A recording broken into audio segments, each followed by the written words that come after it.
لوکانو همونطور که این ماشین لوکانو A7 یکی از پدیده‌های دنیای ماشین. توضیحات اضافی دوستم امیرحسین خدمتتون میدم. این ماشین مناسب برای استفادهش درون شهری و البته این نکته خوبی رو تو این ماشین که استفاده بین شهری هم داره و گزینه‌های آفرود قابل توجهی هم میتونید داخل این ماشین داشته باشید. به اضافه گزینه‌های و آپشن‌های مختلفی که داخل ماشین ازش استفاده می‌کنید که در ماشین‌های نسل جدید این آپشن‌ها کمن و به قولی میشه گفت این ماشین یا ماشین آپشنال محسوب میشه. برمیگردیم به درون ماشین. همونطور که میبینید ما وارد لوکانو L7 شدیم. یکی از نکات قابل توجهی که شما توی این ماشین میبینید این داشبورد نوآورانه است.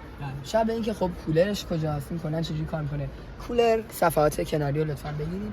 کولر اینجا و اینجا به عنوان کولر استفاده میشه و یه جایگاه داره درست نسبت به بقیه ماشین ها مثل کمری یا حتی تویوتا RAV4 که البته اون ژاپنی هم جای بیشتری نداره. این ماشین خودش نوآوریه در صنعت ماشین ها.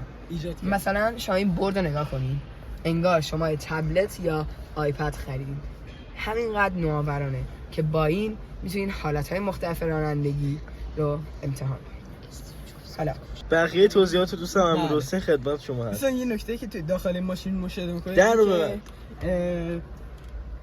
زیاد گزینه‌های روی فرمون نداره، بیشتر این قسمت تا گزینه داره و اینجا حتی مثل ماشینایی که در نسل جدید مشاهده می‌کنیم اینجا یه سری گزینه‌ها داره که هست داخل ماشین جدید. باشه نمی‌ذارم. اینجا استفاده سرماگرمایی و اینتیک ماشین رو به قول معروف می‌بینیم که مکش هوا از جلوی ماشینه و این به این اتفاق کمک میکنه که هوا داخل ماشین جریان داشته باشه و استفاده بهینه‌تری از ماشین بشه کرد. سیستم تعلیق ماشین که در زیر ماشین قرار داده شده مثل ماشین‌های آلمانی هستش و اگر یک طرف ماشین روی جدول باشه و اختلاف ارتفاع بین دو طرف ماشین قرار داشته باشه این ماشین سالن ماشین به طور متعادل در ماشین قرار داده میشه.